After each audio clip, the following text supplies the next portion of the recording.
हाँ जी बेटा, exercise 15.1 class 10th का फर्स्ट क्वेश्चन है। Complete the following statements. In statements को पूरा करना है, फिल इन द ब्लैंक्स की फॉर्म में दिया हुआ है। तो देखते हैं फर्स्ट क्वेश्चन क्या दिया हुआ है। कहते हैं प्रोबेबिलिटी ऑफ एन इवेंट, किसी चीज के होने की probability plus probability of the event not E के होने की प्रोबेबिलिटी और ई के ना होने की प्रोबेबिलिटी का सम क्या होगा। देखिए, किसी चीज के होने की और ना होने की प्रोबेबिलिटी का सम अभी मैंने आपको बताया पीछे फॉर्मूले में, वो 1 होता है। पीई प्लस पीई नॉट, इसका सम हमेशा 1 के इक्वल होगा। Next part, the probability of an event that can not happen is, जो हो ही नहीं सकता। अब आप एक चीज देखिए, जो हो ही नहीं सकता उसकी प्रोबेबिलिटी क्या होगी? 0। जो हो ही नहीं सकता, such an event is called impossible events. Impossible, ये पॉसिबल नहीं है। ऐसा इवेंट जो हो ही नहीं सकता उसकी प्रोबेबिलिटी 0 होती है, और ऐसे इवेंट को बेटा इम्पॉसिबल इवेंट कहा जाता है। नेक्स्ट पार्ट अगर हम देखें, the sum of probabilities of all the elementary event of an experiment is. अब हम कोई एक्सपेरिमेंट कर रहे हैं, कोई इवेंट कर रहे हैं, उसमें जो भी एलिमेंट्री इवेंट्स हैं, जैसे मैंने आपको कहा डाइज हमने फेंका, तो 1 आने की प्रोबेबिलिटी क्या है, 2 आने की प्रोबेबिलिटी क्या है, 3 की प्रोबेबिलिटी क्या है, 4 की प्रोबेबिलिटी क्या है, 5 की क्या है, 6 की क्या है। इनको हम एलिमेंट्री इवेंट्स कहते हैं। जो जो पॉसिबल इवेंट्स हैं उन सबकी अलग अलग प्रोबेबिलिटीज का सम हमेशा बेटा 1 के इक्वल आता है। Next, the probability of an event is greater than और इक्वल टू। अब प्रोबेबिलिटी अगर किसी इवेंट की बात कर रहे हैं तो किसके इक्वल होती है? Greater than equal to 0 but less than equal to 1। ये आप देखिए यहां पर इस तरीके से ज्यादा अच्छे समझ में आ जाएगा। पीई, किसी चीज के होने की प्रोबेबिलिटी 0 या 0 से ग्रेटर होती है, ग्रेटर देन और इक्वल टू 0, या फिर लेस देन इक्वल टू 1 होती है। हम इसको इस तरीके से भी समझ सकते हैं। ठीक है बेटा, इसको आप नोट कीजिए। बेटा एक बार देखिएगा, इसका एक पार्ट बीच में छूट गया है। फर्स्ट पॉइंट यही है, सेकंड पॉइंट ये है। अगर मैं थर्ड देखूं तो ये वाला थर्ड पॉइंट है, ये हमारा फोर्थ पॉइंट है, और ये फिफ्थ पॉइंट है। तो इस थर्ड पॉइंट को और देख लेते हैं, ध्यान से समझिएगा। ये कहते हैं the probability of an event that is certain to happen is, होने वाला है प्रोबेबिलिटी उस इवेंट की क्या होगी?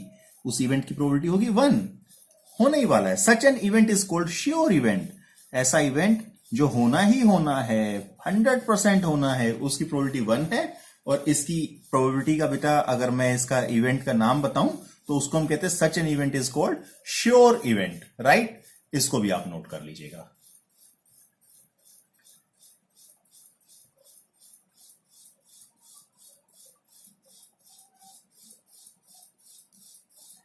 हाँ जी बेटा, क्वेश्चन नंबर सेकंड देख रहे हैं हम एक्सरसाइज 15.1 का। ये कहते हैं which of the following experiments have equally likely outcomes, explain. नीचे 4 ऑप्शन हमारे पास दिए हुए हैं, 4 पार्ट दिए हुए हैं। जैसे फर्स्ट पार्ट दिया हुआ है, a driver to start a car, the car start और डज नॉट स्टार्ट। हमें यह बताना है कि क्या ये पॉसिबिलिटी, इस आउटकम की प्रोबेबिलिटी, इस इवेंट की प्रोबेबिलिटी इक्वली लाइकली आउटकम्स है, 50-50% चांस है या ऐसा नहीं है। तो देखिए, अगर कार खराब है फिर तो वो स्टार्ट ही नहीं होगी, फिर तो हम कह नहीं सकते कि स्टार्ट होगी या नहीं होगी। बट जनरली अगर हम कार को देखें तो ड्राइवर अगर उसको बेटा स्टार्ट करता है तो वो स्टार्ट हो जाती है। दैट मीन्स ये 50-50 चांसेस नहीं है, इक्वल लाइकली आउटकम्स नहीं है। तो हम क्या करने वाले हैं बेटा, ध्यान से देखिएगा इसके सॉल्यूशन के अंदर। द आउटकम, कौन सा आउटकम? अगर मैं ऊपर वाले आउटकम की बात कर रहा हूं, ये वाले आउटकम की, कि कार स्टार्ट होगी या नहीं होगी, is not equally likely outcomes. क्योंकि जनरली अगर मैं देखूं, जनरली क्या होगा, कार स्टार्ट हो जाती है, कार स्टार्ट्स।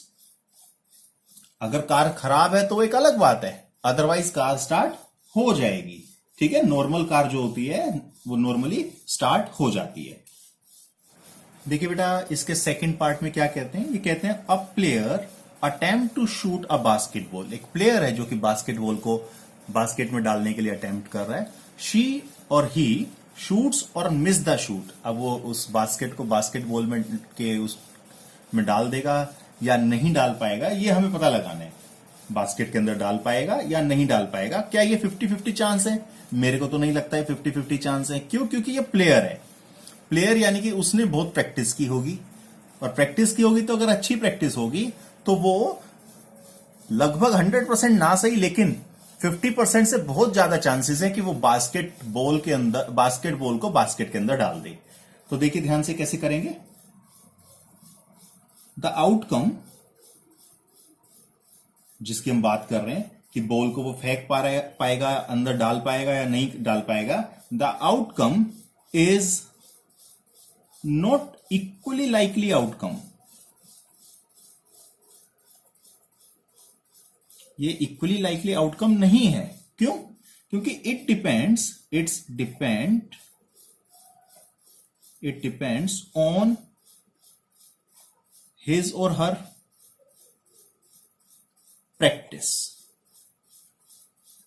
जो प्रैक्टिस उसने की होगी, ही और शी के लिए हम यूज कर रहे हैं, जितनी प्रैक्टिस उसने की होगी उस हिसाब से डिपेंड करता है कि वो बॉल को बास्केट के अंदर डाल पाता है या नहीं डाल पाता है। ठीक है जी, इसको आप नोट कीजिए, फिर हम आगे चलते हैं।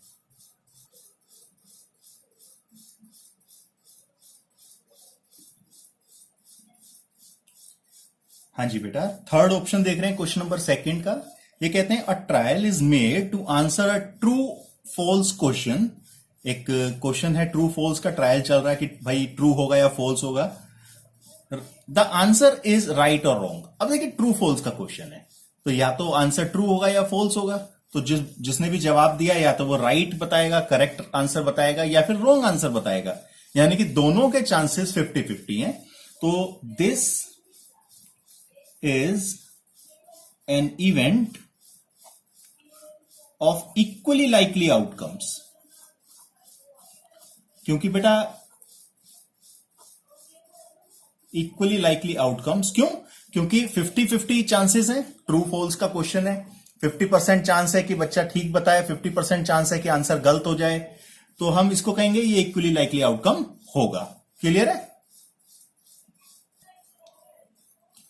सेम ऐसे ही बेटा fourth part, a baby is born, it is a boy और गर्ल। अब देखिए या तो बेबी बॉय होगा या गर्ल होगी। तो इसके अंदर भी हम अगर देखें तो इक्वली लाइकली आउटकम्स यहां पर आएंगे।